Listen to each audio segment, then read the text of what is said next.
রাত তখন প্রায় ৯টা। বিজন ধীরে ধীরে মোটর সাইকেল চালিয়ে এগিয়ে যাচ্ছে। রাস্তার দুপাশে ঘন অন্ধকার, শুধু মাঝে মাঝে পোড়া বাড়ির ভাগ বলে শীতল বাতাস এসে গায়ে লাগছে। তার গন্তব্য একটি রহস্যময় স্থান, কমলাপুর স্টেশন। বিজন একজন অনুসন্ধানী সাংবাদিক। সে অনেক দিন ধরে কমলাপুর স্টেশনের গল্প শুনেছে। এক পরিত্যক্ত স্টেশন, যেখানে মাঝে মাঝে একটি ট্রেন থামে, কিন্তু সেই ট্রেনের কোনো চালক বা যাত্রী থাকে না। কেউ কেউ বলে, যারা সেই ট্রেনের সামনে পড়ে তারা আর ফিরে আসে না। তার ইচ্ছা সত্যিটা খুঁজে বের করবে, কিন্তু সত্যি কি সেখানে কিছু আছে, নাকি সবটাই কল্পনা? স্টেশনের কাছাকাছি পৌঁছে সে মোটর সাইকেল থামিয়ে রাখে। গাড়ির ইঞ্জিন বন্ধ হতেই নিঃশব্দ যেন আরো গভীর হয়ে ওঠে। দূরে ভাঙাচোরা প্ল্যাটফর্ম, মরিচা ধরা রেল লাইনে আর একটা পুরনো সিগন্যাল পোস্ট দাঁড়িয়ে আছে, যেন মৃত শহীদ মিনার। ঠিক তখনই একটা হুইসেলের শব্দ ভেসে আসে। বিজনের গা শিউরে ওঠে। স্টেশন তো বন্ধ, তাহলে ট্রেনের হুইসেল বাজালো কেন? সে ধীরে ধীরে প্ল্যাটফর্মের দিকে এগোয়, কিন্তু আশ্চর্য বিষয় হলো যে কোথাও কোনো আলো নেই, ট্রেনের কোনো শব্দও নেই। প্ল্যাটফর্মে উঠে সে দেখে ধুলো জমে আছে, যেন অনেক বছর ধরে কেউ এখানে আসেনি। কিন্তু তারপরেও এক জোড়া পায়ের ছাপ দেখা যাচ্ছে, যেগুলো ট্রেনের লাইনের দিকে গিয়েছে। স্টেশনের এক কোণে একটা ছোট ঘর, মনে হচ্ছে একটা গার্ডের অফিস ছিল। দরজা ঠেলেই ভিতরে ঢুকে বিজন দেখতে পায় ধুলো ঢাকা একটা পুরনো রেজিস্ট্রেশন খাতা পড়ে আছে। টর্চের আলো ফেলে সে পাতা উল্টাতে থাকে। হঠাৎ তার চোখ আটকে যায় এক তারিখের দিকে, 1987 সালের 12ই ডিসেম্বর। কিন্তু আশ্চর্য বিষয় হলো, তারপরেও কয়েকটি পাতা ট্রেনের আসার তথ্য লেখা আছে, অথচ রেল কর্তৃপক্ষের রেকর্ড অনুযায়ী 1987 সালের পর এখানে আর কোনো ট্রেন আসে না। বিজন খাতা বন্ধ করতেই বাইরে একটা আওয়াজ হয়।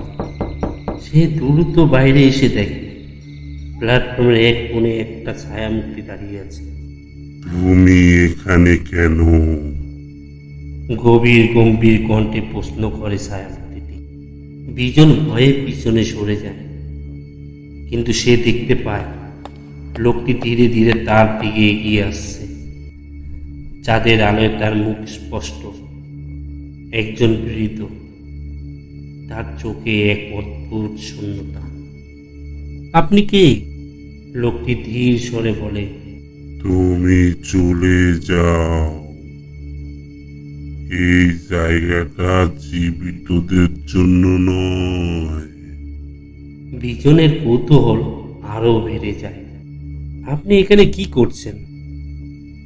লোকটি এক মুহূর্ত চুপ থেকে বলে, আমি আমি এই কালের এখানে গার্ড ছিলাম। আমি সেই রাতের সাক্ষী, যে রাতের পর থেকে এখানে কেউ ফিরে আসেনি। বিজনের গা শিরশির করে ওঠে। কেন? কি হয়েছিল সেদিন?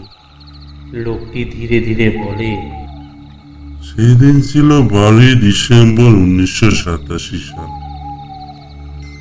এক বিশেষ দিন আসার কথা ছিল, কিন্তু সেটা ছিল শেষ দিন। সেটা ছিল শেষ ট্রেন? কেন? কারণ সেই ট্রেনের যাত্রীরা ছিল মৃত। গার্ডের কণ্ঠ নেমে আসে, ফিসফিস বলে, সেই রাতে ট্রেন এলো, কিন্তু সেটা জানালায় কেউ ছিল না। দরজা খুলতেই কেবল ধোঁয়া বেরিয়ে এলো। আমি প্ল্যাটফর্মে দাঁড়িয়ে দেখছিলাম, কিন্তু এক মুহূর্তের জন্য কাউকে দেখতে পাইনি। তারপর তারপর তারপর কি? আমি অনুভব করলাম তারা যেন আমার চারপাশে দাঁড়িয়ে আছে। তারা অদৃশ্য ছিল, কিন্তু আমি বুঝতে পারছিলাম ট্রেনের ভিতর থেকে একটা কণ্ঠস্বর ভেসে এলো। আমরা চলে যাচ্ছি, কিন্তু আমরা আবার ফিরব। বিজনের হাত পা ঠান্ডা হয়ে আসে। তারপর থেকে মাঝে মাঝে ট্রেনটা আসে, শুধু যারা একবার এই ট্রেন দেখে তারা আর কখনো ফিরে যেতে পারে না। বিজন তখন বুঝতে পারে তার সামনে কোনো সাধারণ ঘটনা নেই। হঠাৎ বাতাস ভারী হয়ে ওঠে, দূর থেকে আবার সেই হুইসেল বাজে।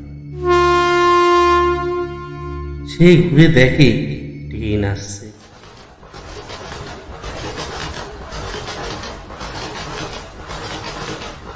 কিন্তু সেটার জানালায় কোনো আলো নেই, দরজাগুলো সব খুলে আছে, যেন কেউ আমন্ত্রণ জানাচ্ছে। গার্ডটা ফিস ফিস করে বলে, এবার তোমার পালা। বিজন দৌড় দিতে চায়, কিন্তু তার পা যেন আটকে যায়। ট্রেনের দরজাও খুলে যায়, আর ভিতর থেকে এক অদৃশ্য শক্তি তাকে টানতে শুরু করে। সে চিৎকার করে ওঠে,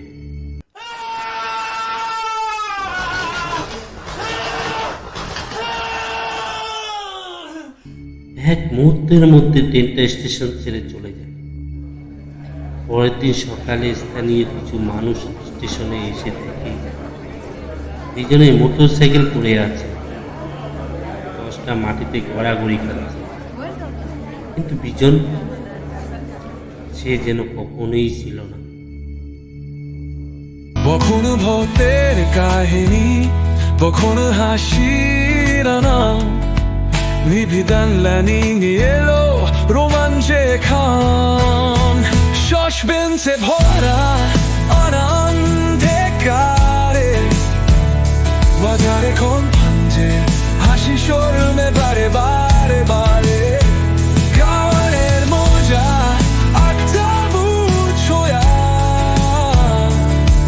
নিভিদান রায় থাকবো সবার সামনে তোয়া।